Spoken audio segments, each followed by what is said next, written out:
प्यारे बच्चों, सुप्रभात। आज हम शुरू करेंगे मीरा के पद। मीरा के बारे में सार हम पढ़ेंगे। उससे पहले दो चार बातें ध्यान रखनी है।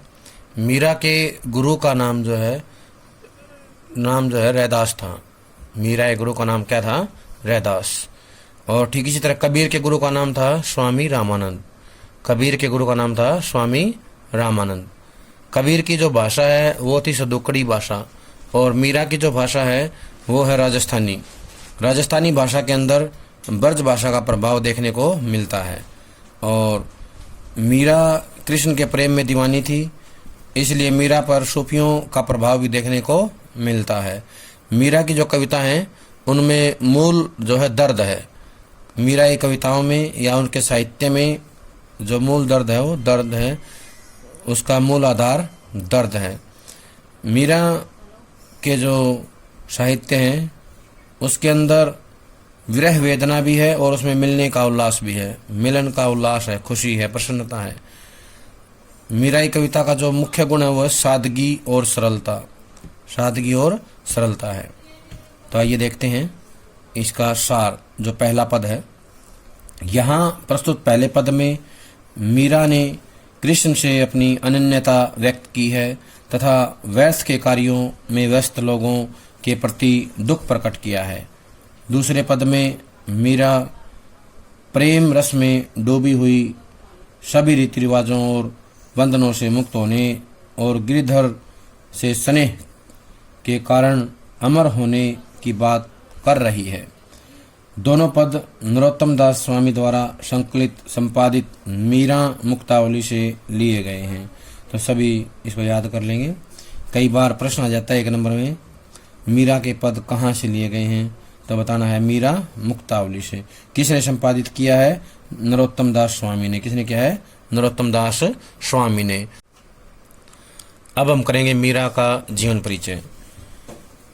मीरा का जन्म सन 1498 कुड़की गांव में हुआ। ये मारवाड़ रियासत में है। मुख्य रचनाएं हैं मीरा पदावली, नरसी जीरो माहेरो। मृत्यु सन 1546 में हुई। मीरा जो है सगुण धारा की महत्वपूर्ण भक्त कवित्री हैं। सगुण काव्य धारा में आती हैं। जैसे कबीर जो है निर्गुण काव्य धारा में आते हैं, जिसे ज्ञानाश्री या संत काव्य धारा के नाम से जाना जाता है। तो मीरा जो है सगुण काव्य धारा में आती है। और सगुण काव्य धारा के अंदर जो है राम काव्य धारा और कृष्ण काव्य धारा आती हैं। राम काव्य धारा और कृष्ण काव्य धारा आती हैं।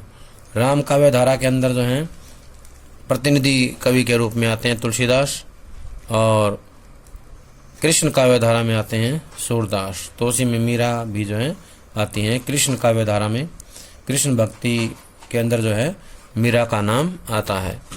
कृष्ण के जो भक्त हैं वो कृष्ण काव्य धारा के अंदर आएंगे, और उनके प्रतिनिधि कवि का नाम है सूरदास, स्वामी सूरदास।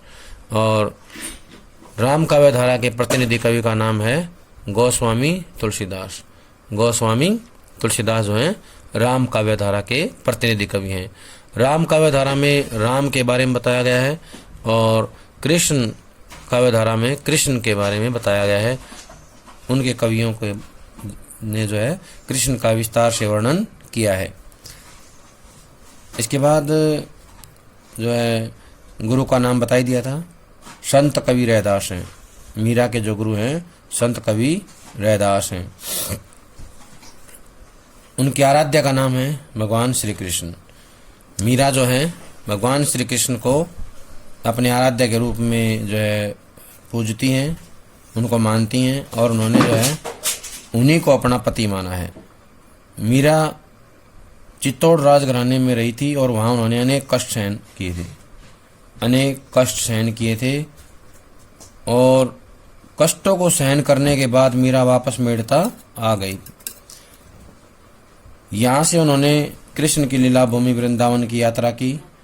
जीवन के अंतिम दिनों में वे द्वारका चली गई। माना जाता है कि वहीं रणछोड़दास जी की मंदिर की मूर्ति में वे समाहित हो गई। रणछोड़दास जी की मंदिर की मूर्ति में समाहित हो गई।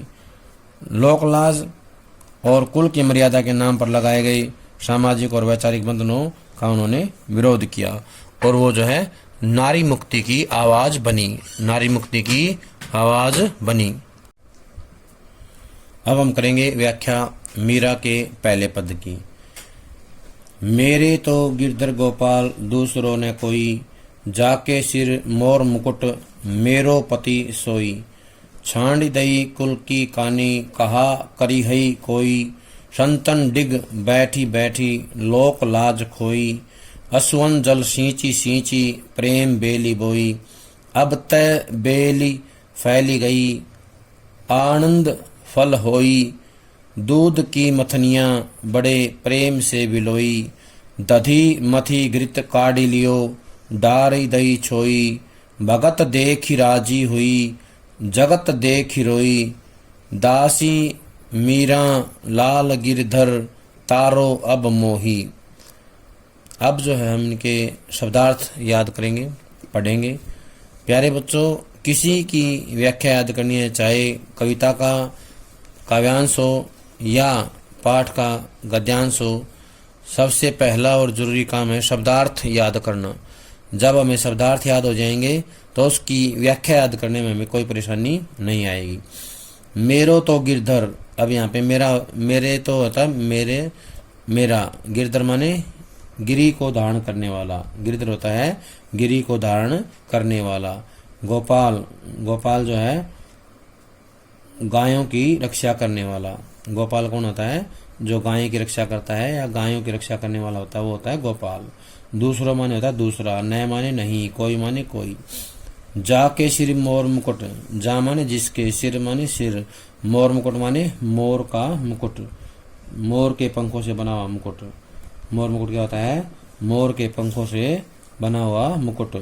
मेरो पति सोई, मेरो माने मेरा, पति माने स्वामी, सोई माने वही, सोई माने वही, मेरो माने मेरा, पति माने पति यानी कि स्वामी, पति का मतलब होता है स्वामी। छाड़ी दई कुल की कहानी, छाड़ी माने छोड़ना, दई माने दी है, कुल माने परिवार या जो हमारा कुनबा है उसकी जो परंपराएं हैं, रीति रिवाज हैं, वो मैंने छोड़ दिए हैं। कहानी माने मर्यादा, मैंने जो है अपने कुल की जो मर्यादाएं हैं, अपने परिवार की मर्यादाएं हैं, उनको जो है छोड़ दिया है। कहा करिहई कोई, कहा माने कहे, करिहई माने करे, कोई माने कोई, चाहे कोई कुछ भी करे। संतन डिग बैठी बैठी, संतन माने था संतों के साथ, डिग माने बैठी माने साथ, बैठी माने बैठना। संतन होता है संत, डिग माने होता है साथ, बैठी बैठी माने होता है बैठकर। लोकलाज माने होता है लोक मर्यादा, लोकलाज होता है लोक मर्यादा। खोई माने खो दी है। असवन होता है आंसू, असवन होता है आंसू। जल माने पानी, सींची माने सींचना, सींची सींची माने सींचना। प्रेम बेल होता है प्रेम रूपी बेल, प्रेम बेली क्या होता है? प्रेम रूपी बेल, यानी प्रेम की बेल जो है बोई है। अब तय बेल फैल गई, अब माने अब, तय माने यह, बेली माने बेल, फैली माने फैल जाना, फल फूल जाना, गई माने गई। आनंद फल होई, आनंद होता है आनंद, फल माने फल, होई माने होने, यानी कि इस बेल के ऊपर जो है आनंद रूपी फल लगने लगे हैं।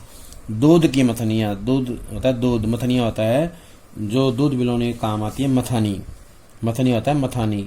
बड़े प्रेम से बिलोई, प्रेम माने होता है प्यार के साथ, बिलोई माने बिलोना, मथना, विलोई होता है मथना, यानी कि दही को मथ करके उससे मक्खन निकालना। दधी मथी घृत काढ़ लियो, दधी माने होता है दही, मथी माने मथना, घृत माने घी, काढ़ लेना माने निकाल लेना, काढ़ लियो निकाल लिया। डारी माने छोड़ दिया या फेंक दिया, दही माने दिया, छोई माने लस्सी, छाछ, लस्सी या छाछ को फेंक दिया। भगत देखी राजी हुई, भगत माने होता है भगवान के भक्त, देखी माने देख कर, राजी हुई माने खुश हो जाना, प्रसन्न हो जाना, हुई माने होना। जगत माने संसार, देखी माने देख कर, रोई माने रोने लगी। दासी माने होता है सेविका, दासी क्या होता है? सेविका। मीरा मीरा, लाल माने लाल, गिरधर माने गिरी को धारण करने वाले, तारो माने पार उतारो, अब माने अब, मोही माने मुझे। तो अब इसकी जो व्याख्या है बिल्कुल आसान हो जाएगी। ये जो शब्दार्थ बताए हैं इनको हमें याद कर लेना है। तो हम यहाँ से देखेंगे, मेरे तो गिरधर गोपाल। मीरा कहती है अत्यंत निर्भीक होकर, निडर होकर कहती है कि मेरे तो केवल गिरिधर गोपाल ही हैं, उनके अलावा दूसरा मेरा कोई नहीं है। कहने का आशय यह है कि मीरा के सब कुछ जो है श्री कृष्ण है। मीरा के सब कुछ श्री कृष्ण है। मीरा श्री कृष्ण को जो है अपने पति के रूप में मानती है। जाके सिर मोर मुकुट मेरो पति सोई, मेरो पति सोई। मीरा कहती है कि जिसके सिर पर मोर पंखों का मुकुट है, या जो मोर पंखों का मुकुट धारण करते हैं, वही क्या है, मेरे पति हैं। उनके अलावा मेरा इस संसार में कोई नहीं है और ना ही मुझे किसी की जरूरत है। वही मेरे जो हैं क्या हैं, पति हैं। छाड़ी दई कुल की कहानी, मैंने जो है अपनी कुल की मर्यादाओं को भी त्याग दिया है। मैंने जो है अपने कुल की जो परंपराएं हैं, रीति रिवाज हैं, उनको जो है मैंने छोड़ दिया है, त्याग दिया है। कहा करे है कोई, चाहे कोई भी कुछ करे, मुझे उससे कोई फर्क नहीं पड़ता। यानी कि अब भला कोई मेरा क्या बिगाड़ लेगा, अब कोई मेरा क्या कर सकता है, मुझे इसके लिए चिंतित होने की जरूरत नहीं है, क्योंकि मैंने अपना सर्वस्व भगवान श्री कृष्ण को अर्पित कर दिया है। इसलिए मुझे किसी प्रकार की चिंता करने की कोई आवश्यकता नहीं है। उसे छोड़कर, यानी कि भगवान श्री कृष्ण को छोड़कर अन्य लोगों से मेरा कोई नाता नहीं है। जैसे माता पिता हैं, भाई बहन हैं, सगे संबंधी हैं, उनसे मेरा कोई रिश्ता नहीं है, उनसे मुझे ज्यादा कुछ लेना देना नहीं है। मुझे तो केवल और केवल भगवान श्री कृष्ण का सहारा है, उन्हीं का जो है आश्रय मैंने ले लिया है। संतन डिग बैठी बैठी, और मैं जो है संतों के साथ बैठ करके लोक लाज खोई, भगवान श्री कृष्ण की भक्ति में लीन रहती हूँ। वही मेरे क्या हैं, रक्षक हैं, और उनके बल पर मैंने जो है लोक लाज को खो दिया है, लोक मर्यादाओं को खो दिया है। सांसारिक जो नियम है, सांसारिक जो बंधन है, उनको मैं नहीं मानती हूँ, और मैं जो है संतों के साथ बैठ करके सत्संग करती हूँ, भजन करती हूँ। मैंने माया से विरक्त संतों के साथ बैठ करके क्या कर लिया है, भगवान का भजन करना सीख लिया है। उसी के अंदर मैं लीन रहती हूँ, और उसके लिए मैंने सारी लोक परंपराओं को भी त्याग दिया है, लोक मर्यादाओं को भी छोड़ दिया है। असवन जल सींची सींची प्रेम बेल बोई, मैंने जो है आंसुओं से प्रेम रूपी बेल को सींचा है। मैंने जो है अश्रु जल से, आंसुओं के जल से जो है सींच सींच करके प्रेम बेल को बोया है, उसे जो है मैंने बड़ा किया है। अब तक बेल फैल गई, अब ये जो है बेल बड़ी हो गई है और चारों तरफ फैल गई है। आनंद फल हुई, और ये इतनी फल फूल गई है कि अब इस पर आनंद रूपी फूल जो है लग गए हैं या लगने लगे हैं। अर्थात मीरा को भगवान श्री कृष्ण के प्रेम में आनंद की अनुभूति होने लगी है। कहने का आशय है कि भगवान श्री कृष्ण के साथ रहने का आनंद उनको प्राप्त होने लगा है। दूध की मथनियां बड़े प्रेम से बिलोई, मैंने जो है दूध बिलोने वाली जो मथानी है वो जो है डाल करके मैंने दही को बिलोया है और उससे घी निकाल लिया है। मैंने जो है क्या किया है, जो मथानी है उससे बिलो करके दही से घी निकाल लिया है। क्या कर लिया है, दही से घी निकाल लिया है। जो दूध से दही बनाई थी और उस दही के अंदर जो है मथानी डाल करके उसको बिलोया, उसको मथा, और मथने के बाद क्या हुआ, घी निकाल लिया। डारी दही छोई, छोई मैंने लस्सी, और मैंने लस्सी को फेंक दिया है, दूर डाल दिया है।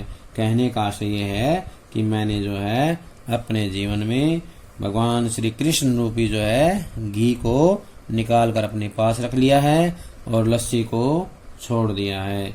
भगवान जो श्री कृष्ण हैं वो सार तत्व हैं, इस संसार का आधार हैं और मैंने जो है उसको समझ लिया है और उसे अपने पास रख लिया है। बाकी जो संसार है उसकी मर्यादाएं हैं, उसके रीति रिवाज हैं, उसकी जो परंपराएं हैं वो क्या है, लस्सी के समान हैं, व्यर्थ हैं, इसलिए मैंने उनको छोड़ दिया है, फेंक दिया है।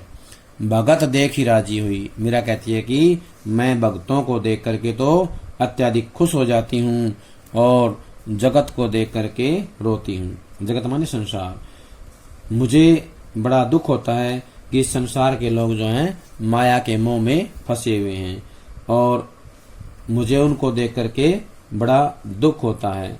और जब मैं देखती हूँ संसार के लोगों को, ऐसे लोगों को जो विरक्त हैं, प्रभु की भक्ति में लीन हैं, जिन्होंने सांसारिक बंधनों को त्याग दिया है, सांसारिक बंधनों को त्याग दिया है, वो लोग जब मुझसे मिलते हैं तो मुझे बड़ी प्रसन्नता होती है।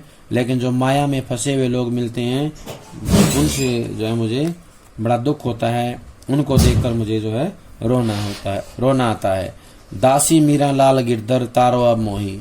मीरा कहती है कि हे गिरिधर, हे गिरि को धारण करने वाले भगवान कृष्ण, मीरा जो है तुम्हारी दासी है, तुम्हारी सेविका है और आप इन्हें जो है संसार रूपी सागर से पार उतारें, संसार रूपी सागर से इनका उद्धार करें, ताकि ये जो है आपके श्री चरणों का सहारा लेकर आपको प्राप्त कर पाएं।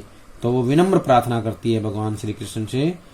मीरा जो है प्रार्थना करते हुए कहती है कि मैं आपकी दासी हूँ, इसलिए आप मेरा उद्धार करें, मेरा जो है क्या करें, जीवन का उद्धार कर दें। अब हम करेंगे प्रश्न। प्रश्न नंबर 1 है, कविता और कवि का नाम बताइए। कविता और कवि का नाम बताइए। कविता का नाम है पद और कवित्री का नाम है, कवि नहीं, यहाँ पे कवित्री हैं। कवित्री का नाम है मीरा। क्या नाम है? मीरा। दूसरा प्रश्न है, मीरा ने अपना पति किसे कहा है और वह कैसा है? तो बताना है, मीरा ने भगवान श्री कृष्ण को अपना पति कहा है। किसको कहा है? भगवान श्री कृष्ण को अपना पति कहा है। वह श्री कृष्ण जिसके सिर पर मोर के पंखों का मुकुट बना हुआ है, वही क्या है? उनके पति हैं। भगवान श्री कृष्ण कैसे हैं? उनके सिर पर क्या है? मोर के पंखों से बना हुआ मुकुट है, मोर मुकुट है।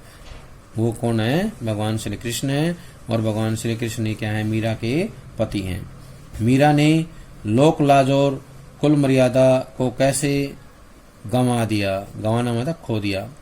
लोक लाज और कुल की मर्यादा, लोक लाज और कुल की मर्यादा को कैसे गंवा दिया? तो बताएंगे, मीरा ने संतों की संगति करके, संतंडिक बैठी बैठी यानी संतों की संगति करके जो लोक लाज और कुल की मर्यादा को गंवा दिया है। लोक लाज और कुल की मर्यादा को गंवा दिया है। कहने का आशय है कि उस समय राज परिवार की स्त्रियों को संतों की संगति में बैठने की अनुमति नहीं थी। जिस समय मीरा भगवान श्री कृष्ण की भक्ति करना चाहती थी या भगवान को अपना आराध्य मानती थी, उस समय क्या था? संतों के साथ बैठना जो है उचित नहीं मानते थे। राज परिवार की स्त्रियों को संतों की संगति में बैठने की अनुमति नहीं थी, ये उचित नहीं माना जाता था। इसलिए जो है उन्होंने क्या किया?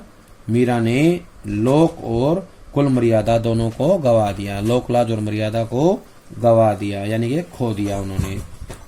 अगला प्रश्न है, भगत देखी राजी हुई जगत देखी रोई। भगत देखी राजी हुई जगत देखी रोई, इस पंक्ति का क्या मतलब है? तो बताना है, इस पंक्ति के माध्यम